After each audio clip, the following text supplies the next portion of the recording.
mamas, welcome back to my channel. If you are here, congratulations, you have made it to the pushing stage of labor. If you have not seen the first video of stage 1 of labor, please click down below and watch that before you watch this video so you know exactly how to get to stage 2 of labor, which is pushing. In this video, I'm going to talk about what our contractions will look like during pushing, what physically will be happening with our bodies while we push, and what we should be doing physically, what is going on with us mentally, the most effective positions to push in, most effective breathing during contractions, and what our partners should be doing while we are pushing. If you haven't heard this before, there is an art to pushing. There are specific things that our body needs at specific times during stage 2 of labor. So it's important that we know those things and that we practice them now before we actually go into labor. So what do our contractions look like during stage 2 of labor? If you remember, during transition, which is what happens right before we get into stage 2, which is pushing, our contractions during transition are about 60 to 90 seconds long, and they're coming every 2 to 3 minutes. Our contractions will actually go from 60 to 90 seconds to about 45 to 90 seconds. So there is a chance that our contractions won't be as long as they were before, which is good news for us. And the other good thing is that contractions actually will spread out, going from 2 to 3 minutes apart to now 4 to 5 minutes apart, which gives us a lot more time to rest in between contractions, which is extremely important so that we can regain our energy, because pushing does require a lot of physical work of our bodies. Our bodies actually are much more powerful than we think. They have the ability to tell us, as well as our baby, when they are ready to come out and when we need to begin pushing. There's so many times we'll see in the movies where the doctors are going to tell you when to push, how long to push, they're going to count for you, and there's this scenario where we are almost unaware of when we need to push. There's this idea that once we hit 10 centimeters, then automatically we need to be pushing, when in reality, our bodies actually will tell us when we are ready to push. You will almost get this sensation similar to a bowel movement where your body wants to bear down and begin to push your baby out, similar to what you would do if you were sitting on the toilet to take a bowel movement. So once you feel that urge to push and urge to bear down, that is actually when we need to begin pushing, because that's going to be when it's most effective and when our baby is in the correct position for us to push down. If you are being told to push beforehand but you don't feel that your body is ready, there is an opportunity for you to ask your healthcare provider if you can wait a little bit longer for your body to tell you that it is ready to begin pushing. Even if you have an epidural, you still can't feel that sensation to bear down and push without having someone tell you when to do that. You may feel pressure in your rectum area.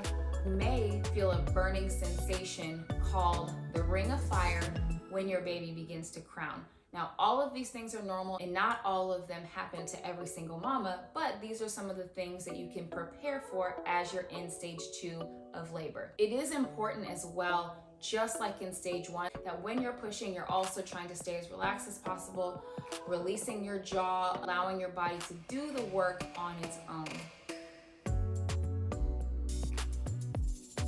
Now, mentally, a lot of mamas, when they get to stage 2 or they begin to push, they begin to get a sense of relief because they know they're so close to meeting their babies.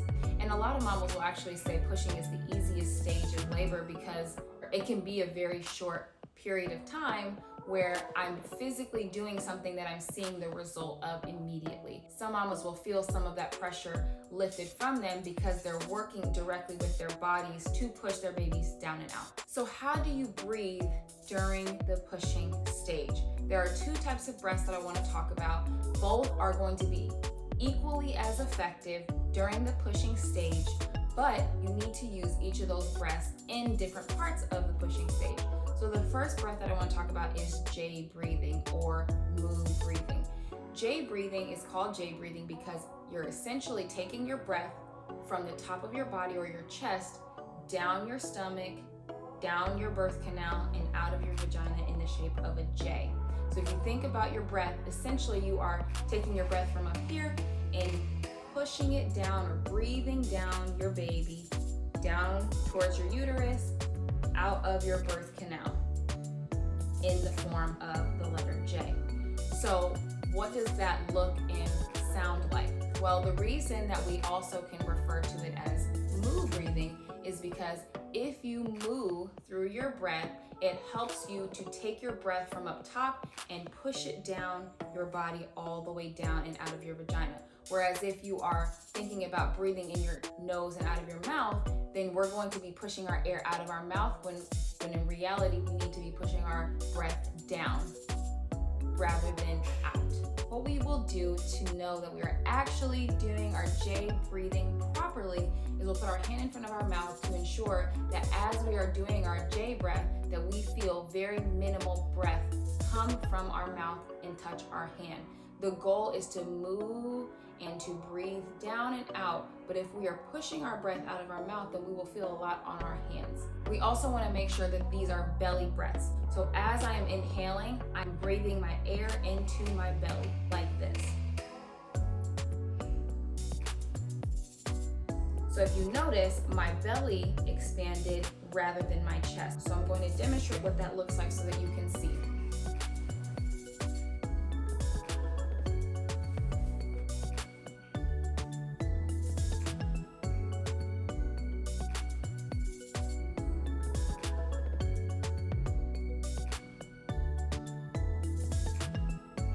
So if you notice, I filled my belly up with air and I was breathing, I was moving my breath down, and you could almost see my body bearing down as a result of the way that I was breathing. I did not bear down intentionally, but the way that my body moved as a result of that breath caused my breath to bring my body into a place where it was going to physically push the air out of my vagina and out of my birth canal. We want to breathe our air in for about 4 to 6 seconds, and then we want to breathe out for about 6 to 8 seconds. Why are we doing J breaths? The purpose of doing J breaths is so that all of our energy in our breath is pushing everything that is up here down towards our birth canal and out of our vagina, which is where our baby is.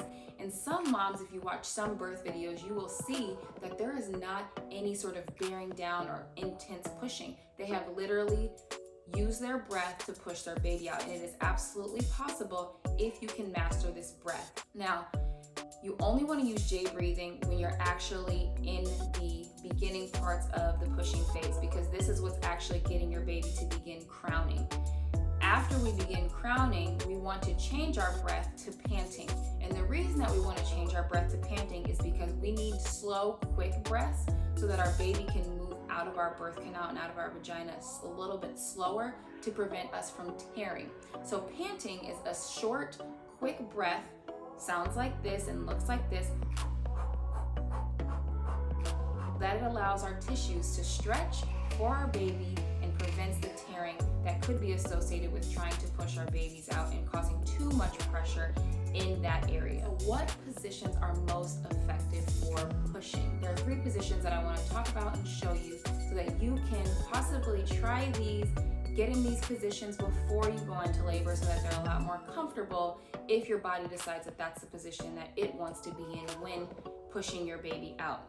The first position is on hands and knees. So if you've never been on hands and knees before, I would highly encourage you try to practice being on hands and knees while you're pregnant so that it becomes a little bit more comfortable for you to be in that position when you go into labor. This is a very effective position to be in during contraction, and it's also an effective position to be in while you're pushing because of the position of your knees and your ankles. No matter what position you end up pushing in, it is important to keep this approach in mind so that you can open up your pelvis as much as possible. When we look at this position of our legs being spread out, it looks like it makes sense because it looks like we are making the most room for baby. However, what's actually happening is we're closing our pelvis and making it much more difficult for our baby to come out because we have not positioned our legs and ankles to actually open up the pelvis as much as possible.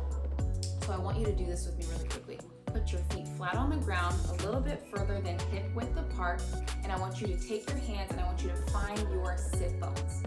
What I want you to do is I want you to take your knees and move them together and notice where your sit bones go. And I want you to take your knees and I want you to move them outward and expand them. And where your sit bones go. If you continue to do this, you will see that as my knees go in, my sit bones go out. And as my knees go out, my sit bones come back together. So if we want our pelvis to be as open as possible, we notice that our sit bones, aka our pelvis, was the widest or went the furthest out when our knees were together and our ankles were outside of our knees. So that's what we want to happen in labor while we're pushing, so that we can make the most room for baby. So if we go back to our position of hands and knees, actually provides the most open outlet for our babies to be pushed out, and a very easy rotation of our ankles and our knees so that we can make even more room for baby to come out. Another position that is really effective when pushing is squatting, for the same exact reasons. It's very easy to hold on to somebody or hold on to something and make sure that our ankles are slightly wider than our knees as we're standing up. You can see here, my ankles, I can bring my ankles a little bit further out from my knees, and then as I squat down, if I'm holding on to someone, I can have someone hold my knees inward so that my outlet is open for my baby to come out. The last position is side lying. If you have an epidural or you are just exhausted, you can lie on your side or have someone put you on your side, and you can have them pull your ankle up and push your knee down. You can even have a peanut ball in between your legs while you're laboring until you're ready to push. But ultimately, we want our knees to be as close together as possible. While we know we can't actually get them to touch because our belly's in the way, we just want our ankles to be further out so that that outlet is open. We want our spines to be as neutral as possible so that it makes an easier pathway for baby to come out. But laying down discourages that position.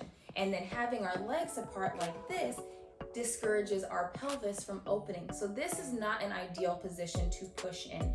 If you have the capabilities and if your body allows you to move onto your side, stand up, or even get on all fours, I would highly encourage you try those out before you go into labor so that your body feels strong in those positions to push. It's much easier for us to have a neutral spine in all of those positions, as well as keeping our knees in and our ankles out. Lastly, let's talk about partners and how they can support you in this stage 2 of labor. Now, partners may not know what to do. They may look at their partner and feel helpless. However, partners have a really important role. They're there to encourage mama. They're there to help support her in whatever position she's in. She may be leaning on you. She may be holding your hand. She may be squeezing your hand. But physical touch is going to be extremely helpful in the pushing phase to keep that oxytocin flowing. Another way partner can support mama in labor is through verbal affirmations.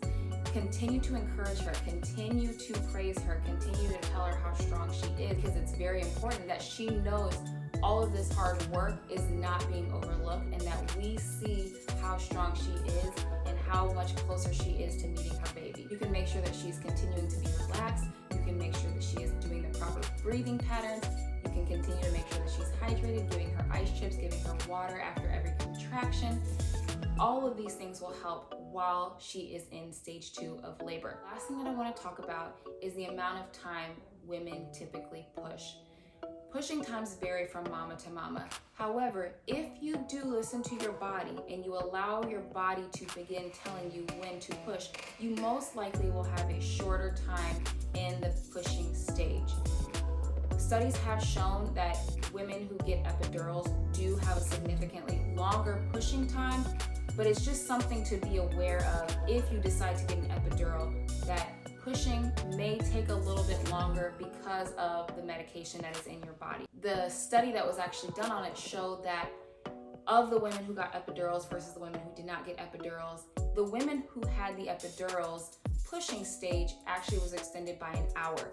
So regardless of what you choose or what decision you make while you're in labor, it's just important for you to know and to realize that stage 2 of labor could be a little bit longer if you choose to get an epidural. Doesn't mean that it's going to be harder, doesn't mean that it's going to be easier. It just simply shows that you could be in stage 2 of labor a little bit longer. I hope this video was helpful for you. Always talk to your healthcare provider about your birth plan, what you envision pushing looking like, what position you want to try to push in, and making sure that those accommodations are available wherever it is that you are birthing. If you have different pushing positions that were helpful for you, sure to share them down in the comments below so that other mamas can practice and try some of those positions at home before they go into labor. If you like this video, make sure to hit the thumbs up button. If you have not subscribed to my channel, be sure to subscribe and hit the notification bell so you know when all my videos are coming out. As always, the more education you have, the better you will be able to advocate for yourself and your baby to have an informed and empowered birth. See you on the next video.